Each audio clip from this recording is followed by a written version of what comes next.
Every woodworker is scared to make chairs. The problem with a chair is it's very different from most things that we make. It's not square, it's not a box, and there are a lot of angles.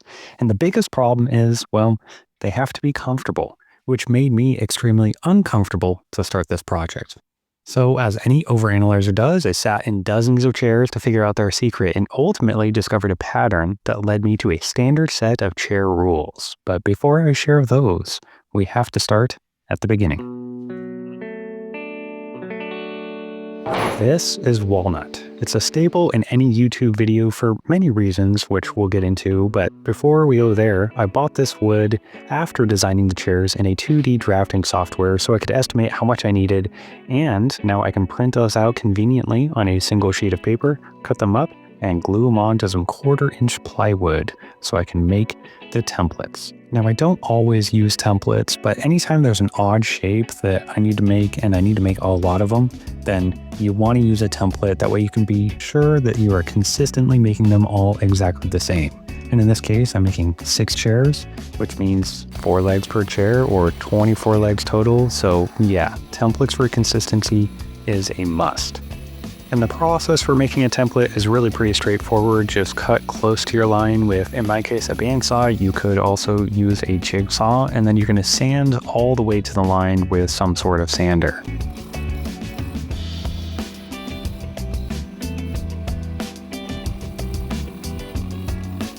But anywhere where there's a straight line, like the bottom of these feet, I'm going to cut with some type of saw that leaves a straight line, like the miter saw set at a 2-degree angle here.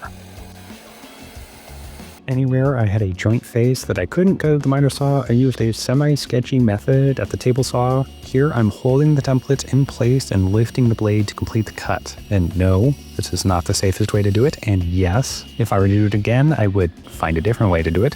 But you know what? I was in a rush, and this was pretty fast and fairly accurate as well. Now that the templates are made, I can figure out the optimal placement for my parts on the boards where I save as much material as I can while avoiding defects. But while I work on prepping out those boards, let's talk wood. Walnut is all over YouTube, and I'd venture to guess it is the most used wood when it comes to videos, and that's for a very good and specific reason. But there are many reasons why walnut's great to work with. First of all, it's beautiful and everyone loves how it looks. It's also super easy to work with, both being strong and dense for long-lasting furniture, but also it isn't so tough it's hard to cut. It's actually pretty easy to machine, it holds its shape, doesn't splinter, doesn't really burn too bad. All in all, it is an extremely workable wood that has the benefit of just looking really nice. Then when it comes to YouTube for filming, it is a great photography wood, meaning it looks really good on camera. And that means someone like me, who's a mediocre woodworker at best, can make myself look even better. Essentially, I gotta hide behind the material's good looks to cover up any flaws in my design and build. So far, the parts are flattened on the top and bottom, but now I need a straight edge on one side, and since I don't have a jointer, I'm going to use the router table instead. This straight edge is going to be essential for the next step. It's my reference point for the template, and it's going to make sure that all of the parts are exactly the same. And I'll explain that in greater detail after I rough cut all the parts at the bandsaw to get rid of any of the excess so that it'll be easier to do all of the trimming with the router in just a minute.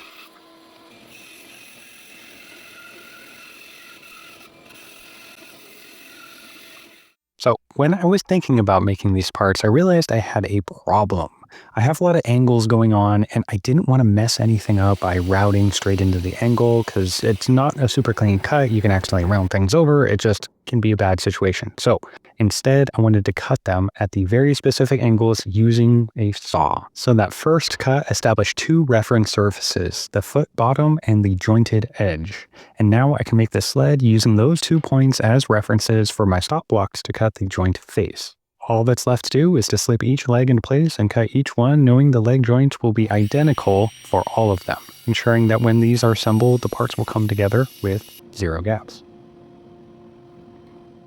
After finishing all 12 front legs, I reset the jig for the back leg using the template and doing the exact same thing. But you'll notice here I'm only going to cut the middle joint, not the top one. And that's because the top one is going to have a compound angle and I don't know what that is yet. So I'm going to leave that for later and figure it out when it's time to do so.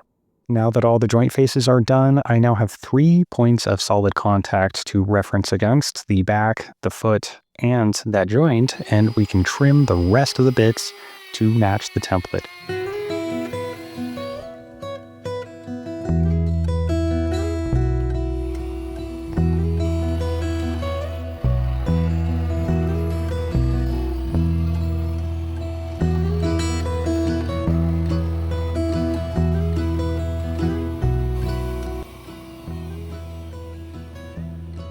With all the parts ready, the next step is to start working on the joinery.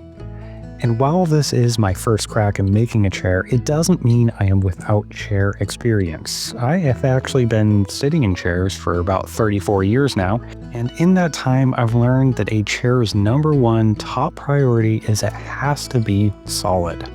The last thing you want is a chair that's going to break apart when you sit on it, and for that reason I'm going with mortise and tenons for all of the main structure. So the first step I'm doing is just to drill out the mortise using some careful setup and layout so that all of the mortises land right in the middle of all of the face joints.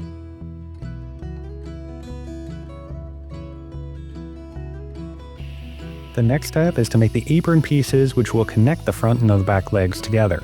These will have the corresponding tenons in them so that everything will, connect together. And I should talk a little bit about the design of these parts because I had a little stroke of genius while I was putting this all together. So obviously chairs have angles, which makes them difficult to make. But what would make chairs even more difficult is if you went crazy on the design. So when I was designing these, and you probably didn't notice it earlier, but I made the front joint face and the back joint face for those legs the exact same size. Okay, so that's one key to this design. And the second is the angle of those joint faces. They sit at an angle that are parallel to each other, so the apron piece can be a perfect 90-degree corner rectangle, and all the joinery is super duper plain. And that plainness takes away all the complexity in this build. Okay, well, not all the complexity, but the joinery complexity, which is arguably the hardest part. Anyway, I thought that was pretty smart, and I'm going to take that arrogance and carry it forward into the build to make a total blunder in just a minute. And it's not that thing that I just did there. That was just a test piece to make sure that I got the tenon dialed in nicely, and it was obviously too loose. So I made some adjustments, and now I can cut the actual parts.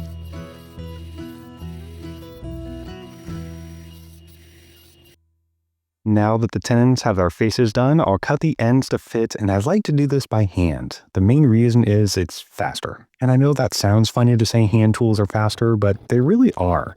If I were to cut these with a machine, I'd need to set up the saw and dial it in. Then I'd have to come back over to the vise to round off the tenon corners. So that's 2 steps for each of the 24 tenons. While doing it by hand, I just have 4 quick saw cuts and a little bit of chiseling. Okay, with the tenons rounded, the aprons are done, and now I need some more parts. But first, see that extra block there? That's supposed to be there, and it's going to come in handy during assembly. But for now, let's move on to the 2 final pieces of the chair frame. And I don't know exactly what to call these. I'm going to call them connector pieces because they're the parts that, connect the 2 halves of the chairs together. And for these, I'm going to do a bunch of mortises and tenons. And half of them are going to be regular mortises and tenons, and half of them are going to be floating. And while I work through carefully placing all of the mortises in the aprons, let's talk a little bit more about the motivation for this project. I started woodworking really seriously about 5 years ago. And when I first started, there was one thing that I always wanted to make, and that was a chair.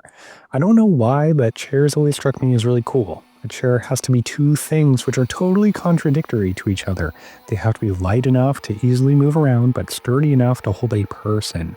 And it's not just the weight of a person, it's the dynamic movements of a person. They sit, they shift, they push back from the table, all sorts of things that a typical piece of furniture doesn't have to endure. All while being comfortable to sit in, and that sounds like an interesting puzzle to solve. Knowing that the design work was probably going to be the greatest challenge, and the fact that I've been making a lot of furniture plans recently for all my recent builds, I thought it would be a good business decision to make the chairs. That way I get a commission out of it, so I get to sell those chairs and I can sell some plans. Which sounds a little weird that I'm about to recommend that you do not make chairs. And the reason why I say that might surprise you, and yes, I still did make plans. Well, less of plans and more of a guide detailing the things that I learned about chairs, all the angles, the lengths, and other nuances that any beginner would benefit from. I've made that guide available on my website and for free for all of my Patreon members. So if you like a good deal, sign up on Patreon. You get this guide as well as all other furniture plans included. But in the end, I still recommend that you just go out and buy a set of chairs. And it's not because chairs are hard to make. In all honesty, they were easier than I anticipated. Well, a couple of parts were challenging, but we're not there yet. And I actually really enjoyed the process of chair making. But the problem with chairs is you can't have just one. You need at least 4, if not more. In my case, I'm making 6. That means every operation takes forever, because you have to make 6 of everything. But it isn't really 6, it's 6 chairs, which means 4 legs each and 2 aprons and 2 connectors and all of these meticulous little curves that look really nice in the finished pieces but take forever to make. Basically, making chairs takes a long time. And if you're like me with a full-time job, you probably don't have much time for the shop, so I recommend that you spend it on other types of furniture that you don't have to spend 20 hours sanding. No joke, I spent about 20 hours total sanding these things, and it was a pain. But if I haven't convinced you, well, check out my chair guide to at least make the upfront portion of your chair making easier. It's a beginner's guide giving you all the basic things you should consider in your own design, or just use mine too, that's fine. While I'm not an expert, the design did take me 4 real-life prototypes before I deemed it good enough, and it took a few hours in a local chair shop before they kicked me out when they realized I was never going to actually buy anything. And with all that being said, I don't think this is actually my last set of chairs I'll ever make, but it is the last set for a while. But back to the build where I finally realized the mistake that I made earlier. So as you can see, at this point, the joinery is pretty much all done except for the floating tenons on this back rail. But there's a little bit of a problem there because, well, I screwed it up. So here's the issue. I cut the mortises straight into the aprons, but the whole seat is angled like a trapezoid, so it's fatter in the front and skinnier in the back. So the connectors aren't straight, they need to be angled, which is why I went with a floating tenon in the back so that I could get the angle right at the miter saw since it will be visible. But that means that I need an angled mortise. But I don't want to do that, so instead I'm just going to fill the mortises and recut them, because I think that's going to be a lot easier. And for the front connector, well, it's hidden anyway, so I'll just modify the tenon, and if it's not super pretty, then it's fine.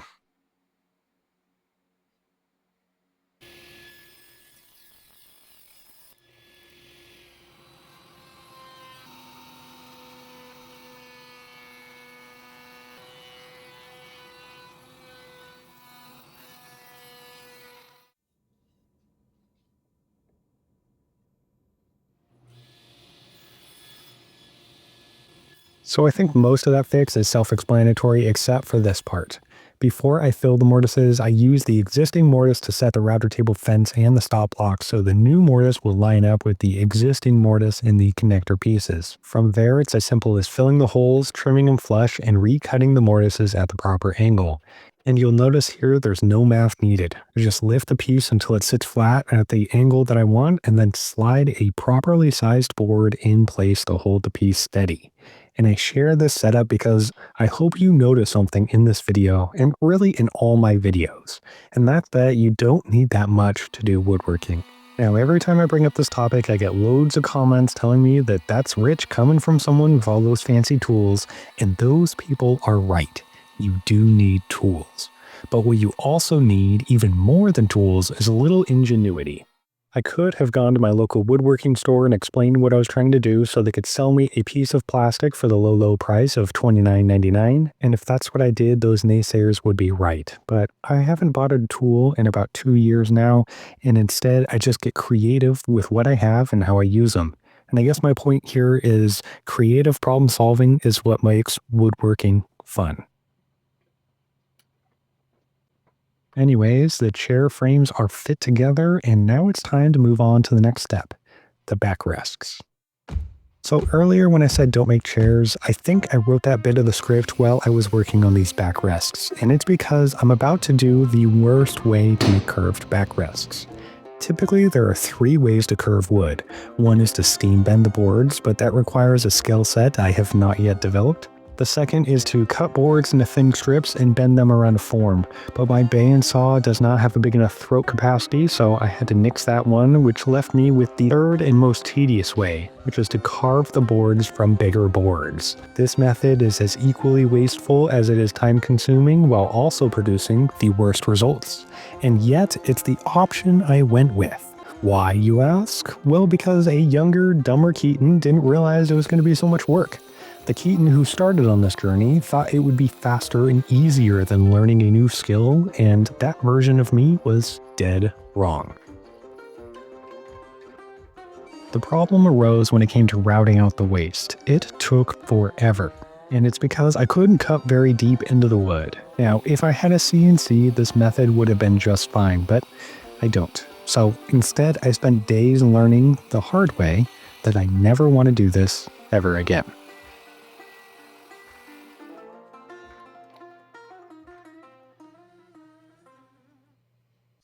Given my experience on the front side, I decided to remove as much material as I could on the back side before reaching for the router. And I decided to do it with hand tools because I wanted a nice, peaceful change of pace. And what can I say? I'm just a sucker for hand tools. There's nothing quite like feeling the saw in your hands and the wood beneath its teeth, slowly slicing away and turning it to dust. Get to experience the feeling of your energy flowing from your arms into the wood, leaving you all warm and fuzzy. Nah, screw that. Or at least that's what I think hand tool woodworkers would say, but in reality that warm feeling was my arms burning up, and the fuzzy feeling, well, that was a compressed nerve in my hands, making my fingers go numb. So instead, I moved on to the circular saw to chew through most of the material and then back to the handsaw just to finish it off after. I was able to cut away about 2/3 of all of the material there before moving on to shaping.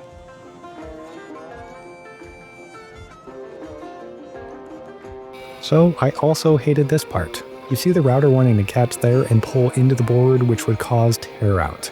So I was trying to cut as lightly as possible in multiple passes and use that guide bushing to reference the template in a couple of passes and then work my way up the board using this really long mortising bit until I got as high as I could, leaving just a strip in the middle to do final shaping by hand.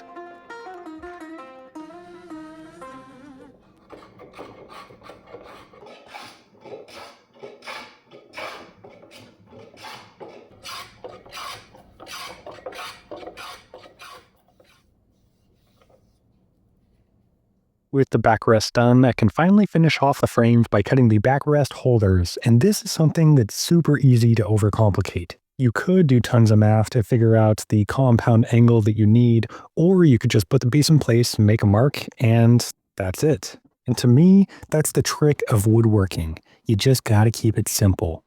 And that's why I went on and on earlier about not buying more tools, because often it's the simple solutions with things that you already have that give you the best results. So here you can see after I set the correct angle of the blade, I just line up the mark on the edge of the sled, place some stop blocks, and make my cuts, and bingo bango, all my parts are exactly the same.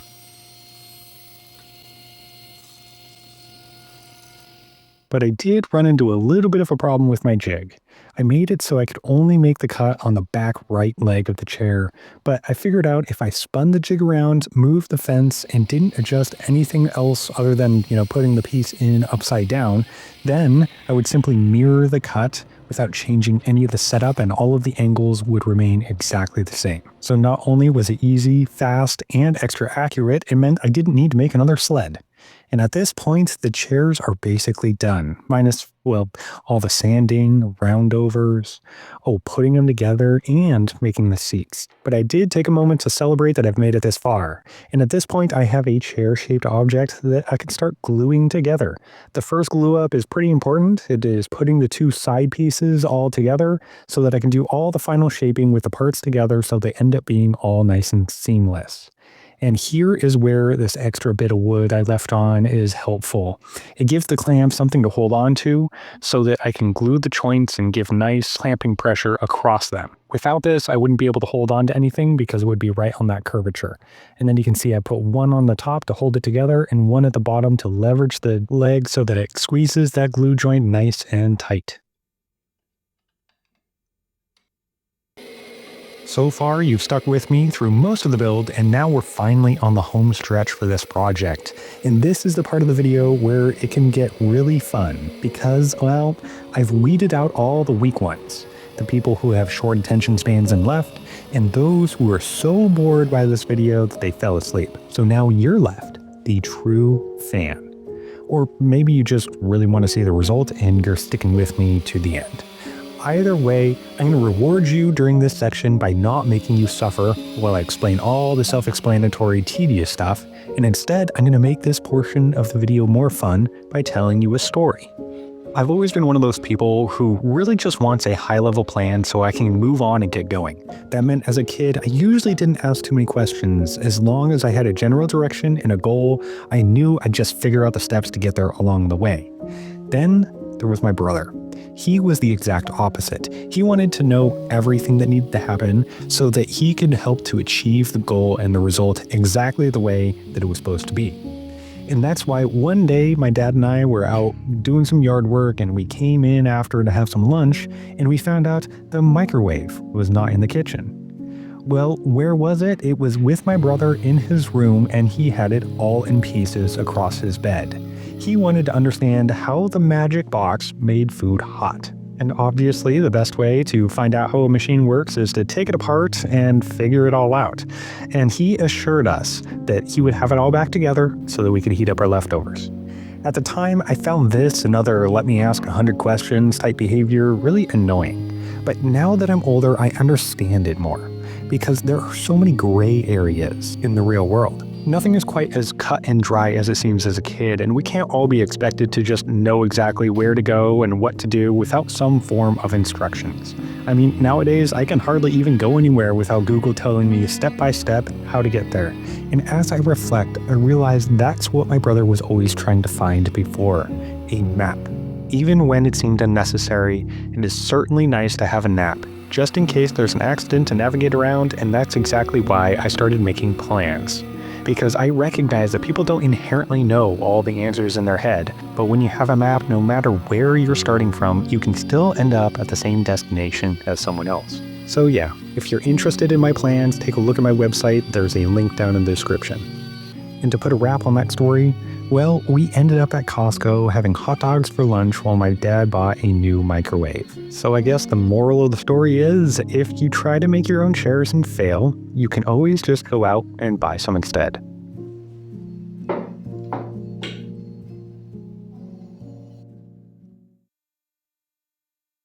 It's finally time for final assembly. All the parts are shaped and sanded, and from here on out, it should be pretty smooth sailing. Just put the chairs together and clean up some squeeze out. I like to do this with a sharp chisel after the glue dries. Personally, I like just leaving it and not wiping it with a wet rag or anything like that, because otherwise you have to do extra sanding. This way I can just do a little cutting, scraping, and it's all done and ready to go. But at this point, the one thing I have left is the most uncomfortable part of the project, and that is the seat. And what makes these seats uncomfortable is the fact that I'm making them as comfortable as I can. I mentioned these are my first chairs, and with first comes a lot of new stuff, but up to this point, all the stuff I've been doing I'm no stranger to. Angles, mortise and tenons, all the woodworking stuff, well, I've done it before, but upholstery, never touched this stuff. So, you might be wondering why I'm making upholstered cushions in the first place, and I have two reasons. First is, well, because I have a bony butt, and hard wooden seats hurt me. But the second is, when I was talking with my client about these chairs, she asked me what the seat would be, and she assumed they'd be a wooden seat. But you see, this is the same client that I made this butterfly leaf table for, and when I was making that table, she asked me if I could make it, if I could figure out the whole mechanism, and I said, I have no idea, but I'll figure it out. Well, these chairs are the same. She asked me if I could do the upholstery, and I said, I don't know, but you know what? I'm gonna figure it out. So naturally, before I started, I went online and watched a bunch of videos. And the result of that was the process I came up with here today. So first step is to make some wooden frames. These are going to be the structure that holds the webbing and the foam and the fabric, and it's going to be completely hidden. So I'm just using some scrap plywood, which is actually some really nice plywood, but it's what I had on hand. Honestly, you could stop right there, but for some reason, since this was my first time doing something, and I figured, why not add extra complexity to make it even harder on myself, I went ahead and had this idea to add a lip to the front of the seat and have the cushion cascade down over the front. I thought this would look really cool and follow the curve of the leg, and I figured it would also hide the support pieces underneath. So I'm ripping an angle on the frame and then adding an extra piece of plywood that I glue and tack in place with some pin nails. The next step is to do the actual upholstery work, and I was pretty lucky that WorkPro reached out right before I started this part and wanted to send me a tool of my choice to try out and share my thoughts on. So now it's time for me to clear the air.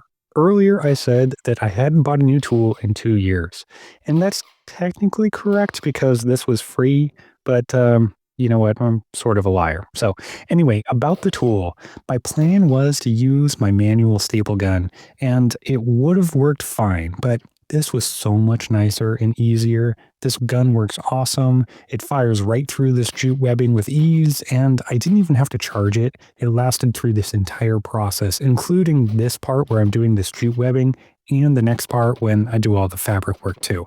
So I highly recommend it if you're going to do any type of upholstery work to get a pneumatic gun. And this WorkPro one was pretty inexpensive. It's wireless. It works really, really well. And you can fire pin nails with it. So yeah, go ahead and check that out. There's a link down in the description.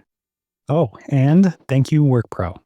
All right, so this webbing step is critical because it does most of the load bearing, and it's what makes the chair comfortable. Without it, you just have some foam on a board, and foam wears out and it doesn't feel great, but this stuff flexes a little, so it makes it nice to sit on.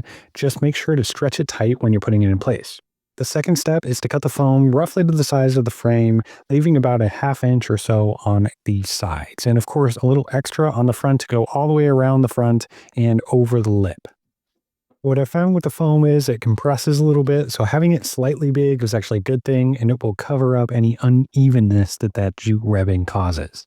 And then the fabric needs to be just big enough to be able to cover everything up and reach all the way to the underside of the seat. And at this point, I was struggling. I found out that this was really a 2-person job, and I tried my best to make it work with just one, but this wasn't even really the problem. I ran into a different problem that was way, way worse. So, good news and bad news. I think I figured out my process, so that's the good news. The bad news is I was putting a lot of faith on these little joints. Since it was only supported in the chair frame in the back and the front, when I went to go test it off camera before I turned on the camera to show you how well it worked, it ended up cracking. So it didn't break, but I heard a crack. So I think what I'm going to do is install some side rails to go ahead and fix that so that it's supported on all 4 corners. And that shouldn't happen because then the force will be more evenly distributed, not just front and back. So after that lesson in bad design, I'm going to shift to something I know how to do to get a little confidence boost. And that is installing the backrests. Initially, my plan was to send screws through the back of the backrests, through the supports, but the backrest itself was a little too thin, and I didn't think it'd have a good hold, so I decided to send some screws through the front, which will be way stronger. This way, all the threads of the screws can be in this chunkier piece in the backrest holder. A much better hold this way, and the head of the screw is just holding and pinning the backrest in place. Now that does mean I have to sacrifice on the look a little bit because now there are holes in the faces of the backrest, and I'll go ahead and plug those with, well, plugs. These aren't dowels, they're plugs cut from the face of the board, so they have face grain as well, and they'll blend in a little bit better than a dowel would. And then it just takes a little trimming, sanding, and bingo bango, let's get back to upholstery. This time, I enlisted the help of my camera-shy wife to make this whole process go a lot smoother. Literally. With an extra set of hands, I was able to smooth and stretch out the fabric a lot easier. I was able to hold and stretch everything nice and tight, and she could come in with a staple gun and staple everything nice and secure. And with this method, we started on the front and then we moved on to the back. That way, any of the seams would end up on the sides where they can be hidden by the edges of the frame. To make the seam, I did a double fold, first folding the lip of the seam on the bottom of the cushion, and then I did a second fold to round over the corner. And then that edge could stay nice and flat. And this is where having a little extra foam helps because it compresses down and you pull the fabric tight and it hides any of those jute bumps where they're sticking up. And that's it. We're basically at the end. All that's left is to do some finish, and I was honestly going to cut this whole part, but I know a lot of you out there like to see the finished transformation, and I don't like to film it because my hands are all yucky and I don't like to touch the camera, but I had 6 chairs I had to do, so I did get a nice tight shot on this one.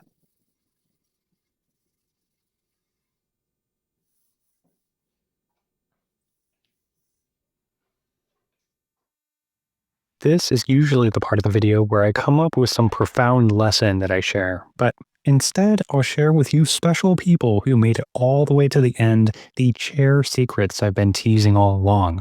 So here's your reward for watching all the way through and sticking with me. These are all of the measurements and angles I learned along the way, and I hope this helps you make your own chairs. Now stick around for the glamour shots, and thank you for watching. I'll see you on the next one.